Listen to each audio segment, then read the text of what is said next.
So let's say you're in a long-term intimate relationship and you get betrayed. Okay, so what is it that you see when you see your partner at the moment you know of the betrayal? Well, you see the pre-cosmogonic chaos, and here's why. Well, it rattles your unconscious up because you don't know anything anymore. You don't know what the past was, right? You don't know what it was, and it's supposed to be real, and all of a sudden you don't know what it was, and so you come up with wild ideas about what it might have been and what it represented, and then you don't know what the future is going to be anymore. So then your fantasy fills that space, and you don't know who the hell you're looking at, that's for sure, and you don't know much about human beings, and you certainly don't know anything about yourself. And so all of a sudden, not only is everything in chaos inside your mind, but everything is in chaos in your world. And it actually is, and there's no telling the difference between those two things. You know, and so then you're just shattered. And so then you go talk to a therapist for like 2 years, and you think, well, what happened? What was the reality? And the reality is, because who knows what the reality was, like, but as far as you're concerned, the reality is, I better represent this properly in my head. I better figure out who I was, who that person was, what we did together, and what it meant, because I do not want this to happen again.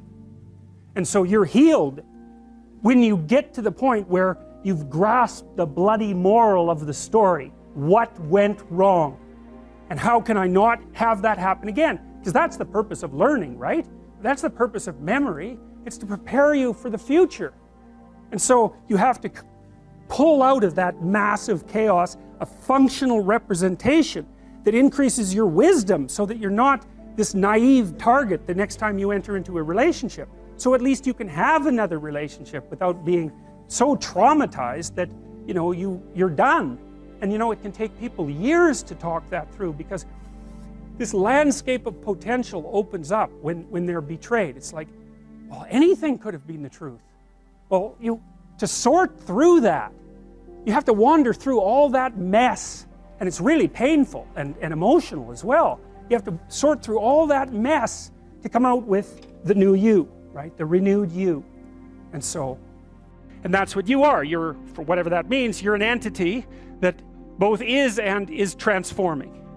And there's a rule that goes along with that, by the way, which is don't sacrifice who you could be for who you are. Which means if you have to choose to transform in a positive direction or maintain your current position, then it's better to transform in a positive direction. So you might even think of that as the core of your being. That's a Piagetian idea. It's a Jungian idea as well. Who are you? You're the thing that transforms who you are. Now you're also who you are, but on top of that, you're the thing that transforms who you are. And I do think that that's not an arbitrary statement. You know, one of the things that modern universities do dreadfully now is convince their students that value structures are relative, and that's a big mistake.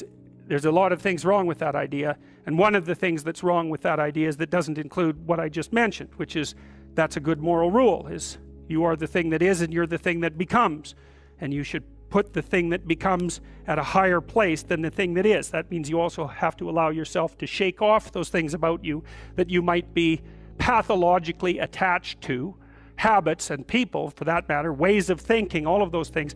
You have to allow yourself to shake those off.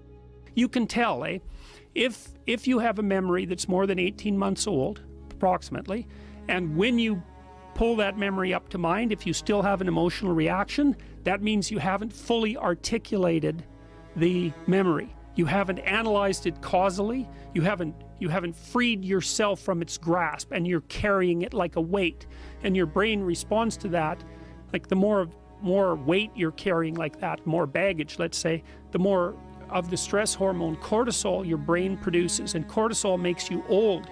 Some of this work has been done by James Pennebaker at the University of Texas at Austin, because he started to pioneer these sorts of writing programs, and he found that if people wrote about uncertain things, past, present, or future, so they could be traumatic things, they could be uncertain things, that their physical health improved. And he did a lot of detailed research trying to figure out why that was, and basically came down to the explanation that it was something like an uncertainty reduction mechanism at work. Because your brain is always figuring out how well situated are you in the world. how much do you not know compared to how much have you mastered. And you can tell that you've mastered things because when you go somewhere and you act, things turn out the way you want them. That's an indication of mastery.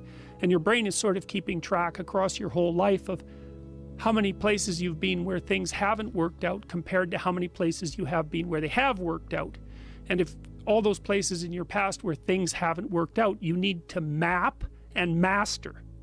And that decreases the existential load on you, but that actually decreases your psychophysiological load. It makes you healthier.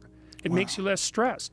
And so we've put all that together in this self-authoring suite to help people write about their past, to sort it out in a detailed autobiography. It asks you questions about your past. It says, divide your life up into 6 epochs, and then divide each of those, that might be, say, birth to kindergarten, and then maybe elementary school, and then maybe junior high school, however you want to do it, and then to write about the emotionally significant events in each of those epochs, and then to describe their effects on you, and then to analyze how you did in those situations, what you might have done differently, what you might do differently in the future, to straighten out your past. And I've done that with my students in my Maps of Meaning class for about the last 10 years, and some people have written 15,000 words. It's not that uncommon for students to write 15,000 words in their autobiography. Well, if you're thinking about your past, what it means is you haven't analyzed the causal chains. Because you might say, well, why do you remember your past? Well, you might say, well, it's in order to have an objective, record of the past. It's like it has nothing to do with that. There's only one reason you remember the past, and that's to be prepared for the future. That's why you remember the past. And so what you're supposed to do is take the past and extract out from it wisdom.